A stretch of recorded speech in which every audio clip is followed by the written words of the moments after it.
নবীর বাবার খুব পাগল ছিলেন। এই জন্য নবীর বাবার কবর দেখতে যেয়ে অনেক কাঁদছিলেন। বাবা গো, মক্কার কত ছেলে তোমার বাপ বলে, কত ছেলে ডাকতে আমি ডাকতে পারি না। যদি একটা দিন আমি তোমার কোলে উঠে একটা আদর পাইতাম, আমার মতো দামি আর কি বলবো। এরপরে হিজলা থানার কলিজার টুকরা ভাইরা দেখবেন, যারা সত্যকালে মা বাবা হারায়, ওদের মতো কষ্টকর কেউ থাকে না। ইব্রাহিম খলিল মাদানী একটু আগে ওয়াজে বলিয়ে গেল, আমার বাবা আমারে বলছে তোমার আলেম বানাইছে একমাত্র আমার কবরে তুমি নামাইবা। আমার মা দুঃখিনী আমার 12 বছর বয়সে বলছিল, তুমি আলেম হইবে আমার কবরে বাজে দাঁড়াইয়া দোয়া করবে। বাবা আমিও যখন বাড়িতে যাই গো বাবা, মার কবরের কাছে দাঁড়াইলে মনে হয় আমার মা বুঝি আমার বলে দিয়েছে, তোর সাথে আমার ওয়াদা ছিল, তুই আমার কবরের কাছে দাঁড়াই দাঁড়াই কাঁদবি।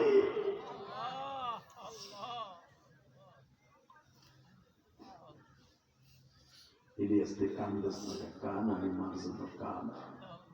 বাবা আমি যদি প্রতিদিন আমার মার জন্য কাঁদতে পারি, আমি পারবে না? ইনশাআল্লাহ বলো তো, ইনশাআল্লাহ। আল্লাহু আকবার বলো তো, আল্লাহু আকবার। একটা ওয়াদা দিয়ে যাবেন গো বাবা। এখন না 10:30 বাজে 30টা সেকেন্ডে রাত বেতারে বলতে পারবেন, হুজুর আমাদের যাদের মা বাবা আছে 2024 সালের আজকে শেষ রাত, আর জীবনে কোনোদিন মা বাবার সাথে বেয়াদবি করবো না। ইনশাআল্লাহ। রাজি আছো না যুবক ভাইরা? ইনশাআল্লাহ। রাজি আছোস না? ইনশাআল্লাহ। রাজি আছোস? ইনশাআল্লাহ। বাবা আমারে ভালোবাসবি? ইনশাআল্লাহ। জীবন দিয়ে ভালোবাসবি? ইনশাআল্লাহ। আমিও তোর সাথে ওয়াদা করে গেলাম তুই জান্নাতি। সুবহানাল্লাহ। আমিও ওয়াদা করে গেলাম তুই জান্নাতি। সুবহানাল্লাহ। এখানে কোন যুবক আছে 30টা সেকেন্ডে লাফ দিয়ে দাঁড়ায় বলবো, হুজুর আমি আমার আব্বার সাথে বেয়াদবি করছি, আব্বারে না বুঝে একটা বকা দিছি, মায়ের বকা দিচ্ছি, আমিও দিছি মাই, আমিও আমার মায়ের বকছি। তখন আমার বোনের খাতা খোলে নাই, 12 বছরে বলা। আমার মা একদিন আমারে কইছে কি বলে তা পানি লয়, তখন আমাকে মসজিদ ছিল অনেক দূরে। আমার মনে পড়ে এই একটা অন্যায় মার সাথে করছি। মা কইছে একবার পানি লইয়া তোর আব্বা খেতের থেকে আইয়া সার বুনাইতে গেছে, আমার বেরিয়ে সার বুনাইতে গেছে। মা কইছে পানি লইয়া তোর আব্বা নাস্তা খাইব। আমি কইছি আমি পারব না। তখন আমার মা খুব অসুস্থ ছিলেন, তো মা আমার জগ দিয়ে আমার একটা বাড়ি দিছিলেন। তখন আমি আমার মার গালি দিয়ে কইছিলাম তুই আমার সাথে কথা কবি না। আমি বাড়িতে চলে গেছিলাম, খালার বাড়ি। 3 দিন পরে দেখি আমার মা খোড়াইতে খোড়াইতে আমার খালার বাড়ি।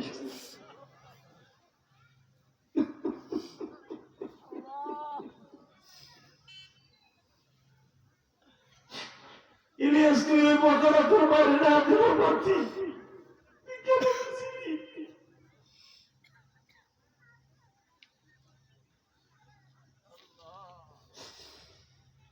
আমার মা আমার খালার বাড়ি যাইয়া আমার বুকে নিয়ে বলি নিয়ে বাজান তুমি আমার বকা দিছিলে, আমি তোমার একটা বাড়ি দিছি, শোধ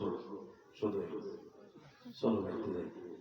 না আমি যাবো না, তোর সাথে যাবো না, যা তুই আমার বাড়ি দিছিল, আমার পিঠে। আমার মা বলে নিয়ে যায় আজকে মার কথা শোনস না, এমন একদিন আসবে মা মা কয়ে কাঁদবি, মারে হিজলা দানা তোমরা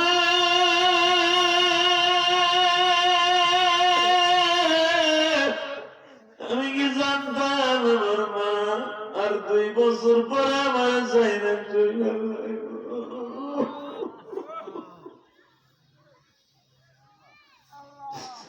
কেমনে ভুলবো মাগো তোমায়, কেমনে ভুলবো মাগো তোমায়, কোথায় গেলে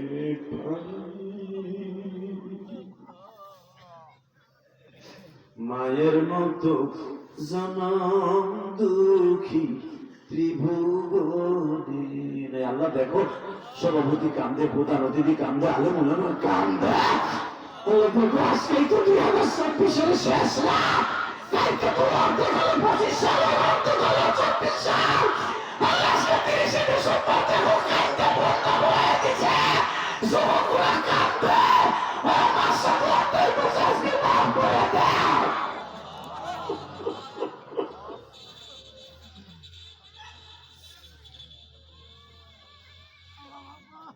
ও দেখো আমার দাঁড়িয়ে বাঁকা পর্যন্ত তো বাপ পাই, এরা কার কাছে মাপ চাবে? এরা ঠিকই মাপ চাবে এখন তোমার কাছে কাইন্দে কাইন্দে। 24 সালের শেষ না, পূর্ণাঙ্গ শেষ আজকে 2024 সালের। আল্লাহ আজকে চোখের বল ফিরে দিস না, আল্লাহ দিস না। আসামি মোতাবেক আলোচনা রাখবে।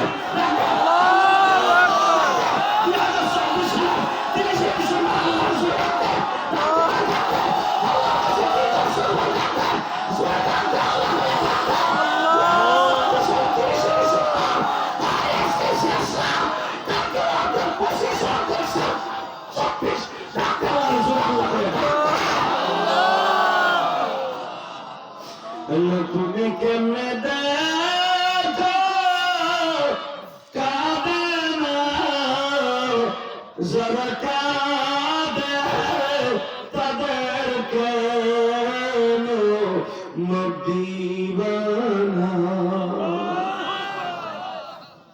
আল্লাহর কাছে মাপ চাওয়ার নিয়ত আছে, জান্নাতে যাওয়ার নিয়ত আছে।